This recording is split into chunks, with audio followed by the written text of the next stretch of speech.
Pac-Man is one of the most popular arcade games ever made, and a whole bunch of companies out there have been trying for years to take that exact same experience and kind of make it smaller so people at home can pick it up themselves. Well, that's true. A bunch of companies have done that, and some have had it to varying degrees of success. But Numskull Designs contacted us saying that they wanted to send us a brand new machine that they made that was a quarter-scale replica. Now, when I hear quarter-scale, I'm really bad with measurements, so I thought it was going to be tiny. And although it is smaller, it definitely isn't tiny. This is Numskull's recreation of Pac-Man. How close is it to the original? Well, let's find out. One of the very first videos I ever made for this channel was on the Pac-Man Coleco Mini Arcade. For its time, it was a pretty high-tech device that made use of vacuum fluorescent display technology, but there were several limitations, and although it's a very creative product, it really didn't recreate the exact same experience you would get in Pac-Man in the arcades. But for 1981, considering all the limitations they had, they made something that even to this day I think is still pretty fun to play. But now, we've got something a little bit crazier. This is Pac-Man by Numskull, and this design here is wild. What you're looking at is a one-to-one recreation of Pac-Man, the original arcade release, however, it's a lot smaller. Now, recently, we took a look at a miniaturized arcade of Centipede, and what you're seeing here with Pac-Man is essentially the exact same idea, only the Pac-Man machine is just a little bit bigger. What you're looking at here is a quarter size scale replica, meaning that they've taken the exact same dimensions of the original Pac-Man and brought it down to a quarter of its original size. Obviously, there's a couple components on here that had to change. For one, you're no longer using the original CRT screens you would have found in the original arcade machines, and you also won't find the original arcade hardware inside because, well, miniaturizing that probably would have been crazy expensive and most likely unneeded. Instead, this unit makes use of a digital LCD screen that is not only bright but also very clear. And speaking of bright, you also get a real light-up marquee, just like you would have seen in the original arcade release. And it doesn't stop at the marquee. The entire original arcade machine's design and aesthetic has been recreated one-to-one with this smaller form factor. The majority of the body is made of wood, just like the original arcade cabinet was. You even have those orange highlights on the sides of the body that are just like you would have seen in the original release. And while the artwork is largely the same, I did notice one little change that I don't believe was in the original release. There's a bit of a drop shadow over here on the image, and I just don't think that's something you would have seen on an original arcade cabinet of Pac-Man.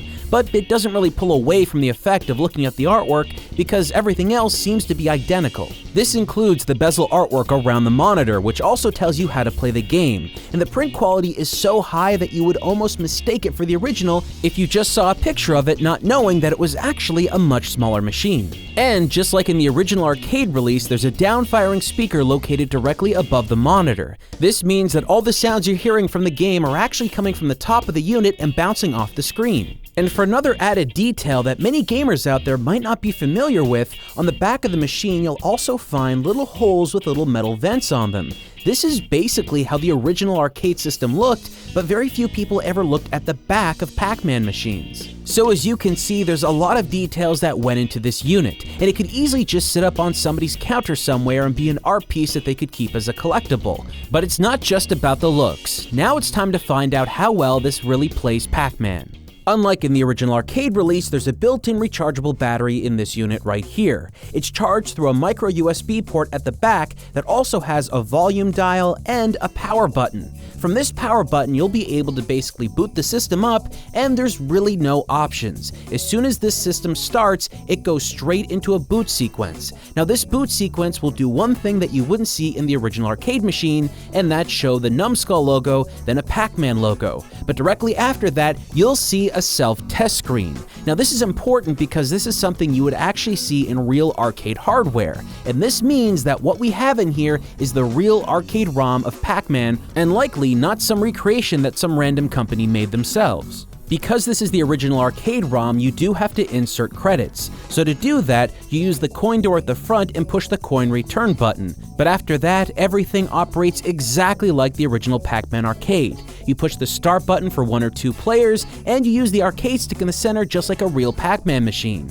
And although the arcade stick on here is really tiny, it does work as close to the original Pac-Man machine as you could possibly hope for. It feels nice and clicky, and it has that same limitation of moving straight up, down, left, and right that you would find in the original Pac-Man's release. The size of the arcade stick is just big enough to hold it comfortably with your thumb and index finger. I know it seems kinda weird to play arcade games like this, but it actually does work quite well. I was capable of getting as far as I typically do playing Pac-Man in arcades, telling me that this is close to the original as you can possibly hope for in this form factor. But not everything is perfect. One thing I noticed is that when the system initially starts up, it just had some weird audio glitches and maybe just slightly slower gameplay, but very minor that you might not even notice. If you just left the system alone for a little while, it seemed to all go away, so I'm not quite sure why that was happening, but it is there and it doesn't really affect anything if you just give it a couple of extra seconds when it starts. The thing that surprised me the most about this unit though is that there doesn't seem to be any options or settings. You can't adjust the brightness, you can't turn the marquee on and off, you can't even add additional features like scan lines or stuff like that. And to be honest, while I don't think many people out there are going to care about those features, that's something I was personally looking forward to. It doesn't remove how well this plays Pac-Man, but it is something I was really expecting to see. But in the end, what you're looking at here isn't some MAME powerhouse that runs a whole bunch of different games, it's Pac-Man. And for the one thing it's supposed to do, it does it very, very well. So, who is this quarter-scale machine for? Personally, I think this is going to appeal to a lot of collectors out there, but I do believe there's going to be folks out there that want this, that love the original Pac-Man game, but probably don't want the full-scale arcade experience in their homes. Now, this is a limited run, and they're not going to be making too many of them, but that means that the people out there that really want this should probably be going out and getting it right now.